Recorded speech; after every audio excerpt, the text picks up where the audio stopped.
आज का वचन। पहला पाठ ईसायाह नबी का ग्रंथ, अध्याय 50 पद संख्या 4 से 7। प्रभु ने मुझे शिष्य बनाकर वाणी दी है, जिससे मैं थके मांदे लोगों को संभाल सकूं। वह प्रतिदिन प्रातः मेरे कान खोल देता है, जिससे मैं शिष्य की तरह सुन सकूं। प्रभु ने मेरे कान खोल दिए हैं, मैंने न तो उसका विरोध किया और न पीछे हटा। मैंने मारने वालों के सामने अपनी पीठ कर दी और दाढ़ी नोचने वालों के सामने अपना गाल। मैंने अपमान करने और थूकने वालों से अपना मुख नहीं छिपाया। प्रभु मेरी सहायता करता है, इसलिए मैं अपमान से विचलित नहीं हुआ। मैंने पत्थर की तरह अपना मुंह कड़ा कर लिया। मैं जानता हूँ कि अंत में मुझे निराश नहीं होना पड़ेगा। दूसरा पाठ फिलिप्पियों के नाम संत पौलुस का पत्र, अध्याय 2 पद संख्या 6 से 11। वह वास्तव में ईश्वर थे और उनको पूरा अधिकार था कि वह ईश्वर की बराबरी करें, फिर भी उन्होंने दास का रूप धारण कर तथा मनुष्यों के समान बनकर अपने को दीनहीन बना लिया। और उन्होंने मनुष्य का रूप धारण करने के बाद मरण तक, हाँ क्रूस पर मरण तक आज्ञाकारी बनकर अपने को और भी दीन बना लिया।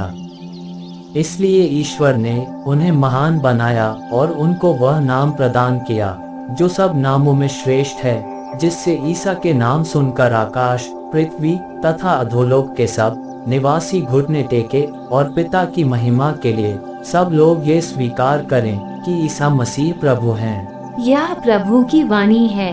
सुसमाचार संत यूहन्ना, अध्याय 23 पद संख्या 1 से 20। सारी सभा उठ खड़ी हो गई और वे उन्हें पिलातुस के यहाँ ले गए। वे ये कहते हुए ईसा पर अभियोग लगाने लगे, हमें पता चला कि यह मनुष्य हमारी जनता में विद्रोह फैलाता है, कैसर को कर देने से लोगों को मना करता है और अपने को मसीह राजा कहता। पिलातुस ने ईसा से यह प्रश्न किया, क्या तुम यहूदियों के राजा हो? ईसा ने उत्तर दिया, आप ठीक ही कहते हैं। तब पिलातुस ने महायाजकों और भीड़ से कहा, मैं इस मनुष्य में कोई दोष नहीं पाता। उन्होंने ये कहते हुए आग्रह किया, ये गलीलिया से लेकर यहाँ तक यहूदिया के कोने कोने में अपनी शिक्षा से जनता को उकसाता है। पिलातुस ने ये सुनकर पूछा कि क्या यह मनुष्य गलीली है, और यह जानकर कि ये हेरोद के राज्य का है, उसने ईसा को हेरोद के पास भेजा। वह भी उन दिनों यरूशलेम में था। हेरोद ईसा को देखकर बहुत प्रसन्न हुआ। वह बहुत समय से उन्हें देखना चाहता था, क्योंकि उसने ईसा की चर्चा सुनी थी और उनका कोई चमत्कार देखने की आशा करता था। वह ईसा से बहुत से प्रश्न करता रहा, परंतु उन्होंने उसे उत्तर नहीं दिया। इस बीच महायाजक और शास्त्री जोर जोर से ईसा पर अभियोग लगाते रहे।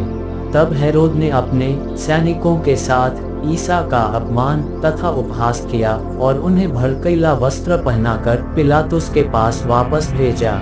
उसी दिन हेरोद और पिलातुस मित्र बन गए। पहले तो उन दोनों में शत्रुता थी। अब पिलातुस ने महायाजकों, शासकों और जनता को बुलाकर उनसे कहा, आप लोगों ने यह अभियोग लगाकर इस मनुष्य को मेरे सामने पेश किया कि यह जनता में विद्रोह फैलाता है। मैंने आपके सामने इसकी जांच की, परंतु आप इस मनुष्य पर जिन बातों का अभियोग लगाते हैं उनके विषय में मैंने इसमें कोई दोष नहीं पाया, और हेरोद ने भी दोष नहीं पाया, क्योंकि उन्होंने इसे मेरे पास वापस भेजा है। आप देख रहे हैं कि इसने प्राणदंड के योग्य कोई अपराध नहीं किया है, इसलिए मैं इसे पिटवा कर छोड़ दूंगा। पर्व के अवसर पर पिलातुस को यहूदियों के लिए एक बंदी रिहा करना था। वे सब के सब एक साथ चिल्ला उठे, इसे ले जाइए, हमारे लिए बराब्बस को रिहा कीजिए। बराब्बस शहर में हुए विद्रोह के कारण हत्या के अपराध में कैद किया गया था।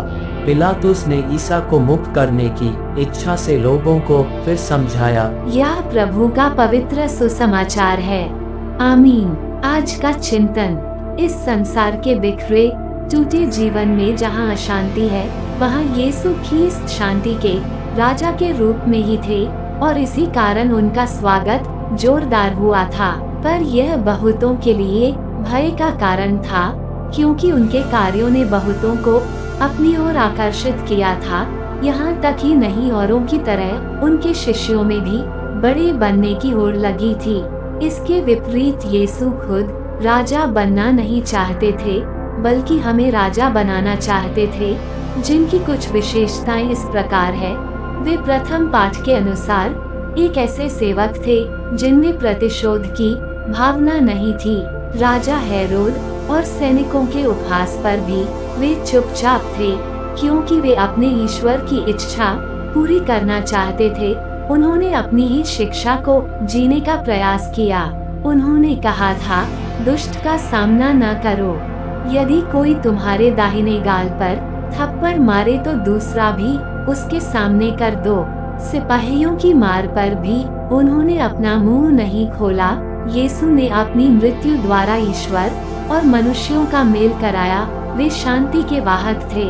जब यूदस ने उनके साथ विश्वासघात किया, लोग आपस में लड़ना चाहते थे, पर यीशु ने सिपाही को चंगा कर उन्हें ऐसा करने से मना किया।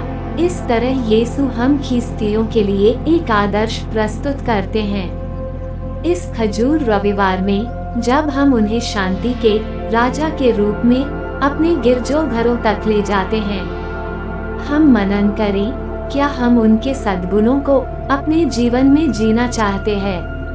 आमीन।